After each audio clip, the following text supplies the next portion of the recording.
हर रोज एक नई कहानी देखने के लिए चैनल को सब्सक्राइब करें और बेल आइकन दबाना ना भूलें। गंगा रायगंज नाम के एक छोटे से गांव में अपने बेटे संजय के साथ रहती थी। दोनों माँ बेटा मिलकर गांव में केले चिप्स बेचने का काम करते थे। दोनों अपने ही घर में चिप्स बना रहे होते हैं। अगर इस बार हमारा काम अच्छे से चल गया ना तो मैं देर नहीं करूंगी, अच्छी सी लड़की देखकर जल्द से जल्द शादी करवा दूंगी। काम के चक्कर में अब तेरी शादी नहीं हो पाई है। माँ खुद सोचो, अरे अगर हमारे घर में किसी चीज की कमी होगी तो हम कैसे लेकर आए। अरे पहले थोड़ा कमा लेते हैं, फिर परिवार बढ़ाने की सोचेंगे। अब ऐसे अच्छा थोड़ी लगता है छोटी छोटी चीजों के लिए आस पड़ोस के घर जाके मांगे उनसे। अरे हर लड़की को कहीं ना कहीं तो समझौता करना ही पड़ता है ना, ये तो दुनिया का ही नियम है ना। हर किसी को परिस्थिति के अनुसार समझौता करना ही पड़ता है। हाँ माँ, आप सही कह रही हो, लेकिन हमें अपनी तरफ से भी तो कोशिश करनी चाहिए ना। तू चुप कर और मुझे ज्यादा ज्ञान मत दे। मैं तेरी माँ हूँ, ना कि तू मेरी माँ है। और रही बात कमी की, तो हमने इतना कर ही लिया है कि जो भी आएगी वो कम से कम शिकायत तो नहीं करेगी ना। ठीक है माँ, जैसा आपको ठीक लगे आप वैसा ही करो। गंगा अपने बेटे के लिए लड़कियां देखना शुरू करती है। कई सारी लड़कियां देखने के बाद गंगा को संजय के लिए दूसरे गांव की पूनम नाम की लड़की पसंद आती है, जिससे गंगा अपने बेटे की शादी करवा देती है। शादी के बाद पूनम अपने घर की जिम्मेदारी बहुत ही अच्छे से संभालती है। ये सब देखकर संजय को काफी अच्छा लगता है। कुछ दिनों बाद संजय काम से पैसे लाता है और लाकर पूनम के हाथ में थमा देता है। पूनम, ये लो पैसे, और हाँ इसे संभाल के रखना। अगर तुम्हें कुछ चाहिए हो तो इनमें से यूज कर सकती हो तुम, और ले आना अपना जो सामान लाना हो। लेकिन संजय बेटा, तू पैसों जैसी बड़ी जिम्मेदारी बहू को क्यों दे रहा है? अब तक तो मैं ये संभालती आ रही हूँ ना, तो अभी मैं ही संभाल लेती हूँ। माँ जी सही कह रही हैं। मैं तो खुद ही अभी घर के काम और नियम सीख रही हूँ, और अब इन सब चीजों के बीच आप मुझे पैसे की जिम्मेदारी भी दे दोगे तो मैं कैसे संभाल पाऊंगी ये सब? अरे पूनम, तुम इतना घबरा क्यों रही हो? पैसे ही तो है, और तुम ऐसे घबरा रही हो जैसे ना जाने क्या ही दे दिया तुम्हें। मुझे तुम पर ना पूरा भरोसा है, तुम ये सब अच्छे से संभाल सकती हो। और माँ इतने सालों से ये सब करती आ रही है, बेचारी थक गई होंगी, अब रहने दो उन्हें। और माँ, इतने सालों से आप काम करती हो, आप भी थक जाती होगी, और आपको ना आराम करना चाहिए। आपकी बहू आई है ना, वो सारा काम कर लेगी। संजय की बात को गंगा और पूनम मान लेते हैं, और अब धीरे धीरे करके वो घर की जिम्मेदारी पूनम को देने लग गए थे, जो कभी गंगा करती थी। ऐसे ही कुछ दिनों बाद गंगा अपनी तिजोरी की चाबी पूनम को दे देती है। बहू, तू जब से इस घर में आई है ना, तब से तूने इस घर को बहुत अच्छे से संभाला है। हमें कभी भी कोई शिकायत का मौका नहीं दिया, इसलिए अब मैं तुझे एक और बड़ी जिम्मेदारी दे रही हूँ, ये तिजोरी की चाबी। माँ जी, ये मैं कैसे ले सकती हूँ? ये तो बहुत बड़ी जिम्मेदारी है। आप मुझे क्यों दे रही हो? क्योंकि मुझे अपनी पूनम बहू पर पूरा विश्वास है कि जिस तरह से उसने घर को और हमें अच्छे से संभाला है, ठीक वैसे ही तू हमारे घर की तिजोरी को भी अच्छे से संभाल लेगी। ठीक है माँ जी। अच्छा बहू, बस तुझे तिजोरी की ही जिम्मेदारी नहीं मिली, बल्कि अब तुझे हमारे काम केले के चिप्स की भी जिम्मेदारी मिल गई है। अब तुझे उसका भी पूरा ध्यान रखना होगा और बनाना भी होगा।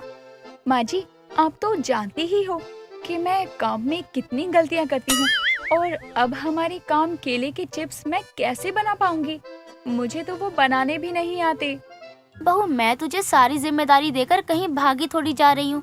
मैं भी तो तेरे साथ यहीं इस घर में रहूंगी ना, और जहाँ तू गलती करेगी मैं हूँ ना वहाँ तुझे सही बताने के लिए।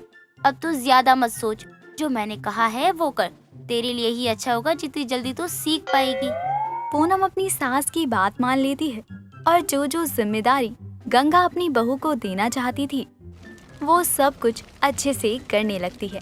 ये सब संजय को भी अच्छा लगता है। कुछ दिनों बाद पूनम केले के चिप्स खा रही होती है कि तभी वहाँ पर संजय और गंगा आते हैं। वाह बहू वाह, तुझे हमने ये सोचकर एक जिम्मेदारी दी थी कि तू इसे बहुत अच्छे से निभाएगी, लेकिन तू तो यहाँ केले के चिप्स ही खाने में लग गई। तुझे पता है ना हम ये बेचते हैं। माँ जी, वो तो ऐसे ही स्वाद के लिए चखा, और मुझे इसका स्वाद बहुत ही अच्छा लगा, तो मैंने थोड़े से खा लिए। लेकिन मैं झूठ नहीं बोल रही, मैं तो सच में बहुत अच्छे से काम करती हूँ। हाँ बहू, वो तो मुझे मेरी आंखों से ही दिख रहा है कि तू कितना अच्छा काम कर रही है। माँ जी, आप इतना गुस्सा क्यों हो रही हो? मैंने तो बस कुछ चिप्स ही लिए हैं। पूरे चिप्स का गोदाम थोड़ी खाली कर दिया है जो आप मुझे इतना ज्यादा सुना रही हो। पूनम, यहाँ तुम्हारी गलती है। अरे अगर तुम्हें केले के चिप्स इतने ज्यादा पसंद थे तो तुम अलग से बना लेती ना।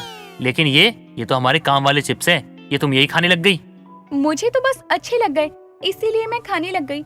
और अगर मैं अपने लिए भी अलग से बनाकर खाती तो वो भी तो यही बनाती ना।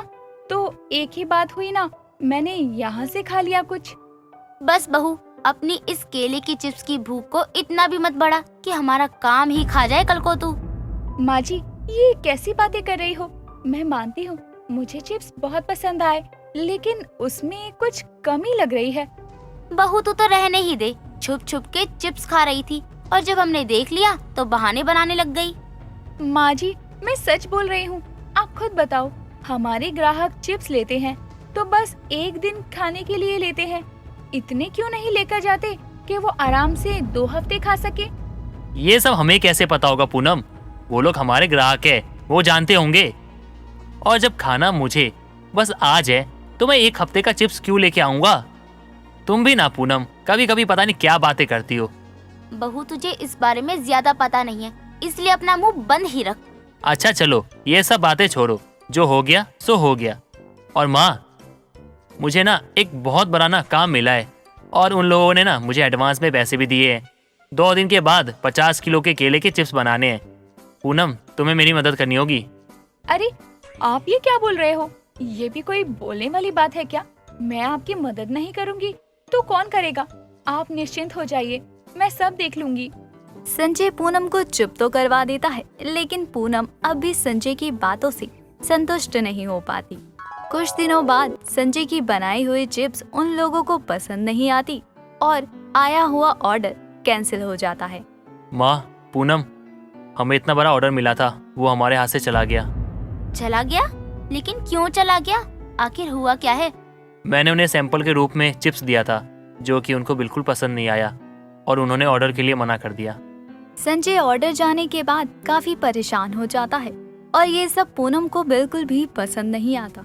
इसलिए अब वो हर बनाना चिप्स वाले के पास जाती है और उनकी बनाना चिप्स खाकर देखती है और बाद में घर आकर वापस से चिप्स बनाने लगती है। अब चिप्स बनकर तैयार हो जाती है तो उन चिप्स को लेकर पूनम उसी औरत के पास जाती है जिसने संजय को ऑर्डर दिया था। अगले दिन वो औरत घर आती है। अरे आप यहाँ? हाँ मैं यहाँ। मुझे आपकी बहू की बनाई हुई चिप्स काफी अच्छी लगी, इसीलिए जो ऑर्डर मैंने कैंसिल कर दिया था वो वापस देने आई हूँ। पूनम, तुमने कब चिप्स बनाई?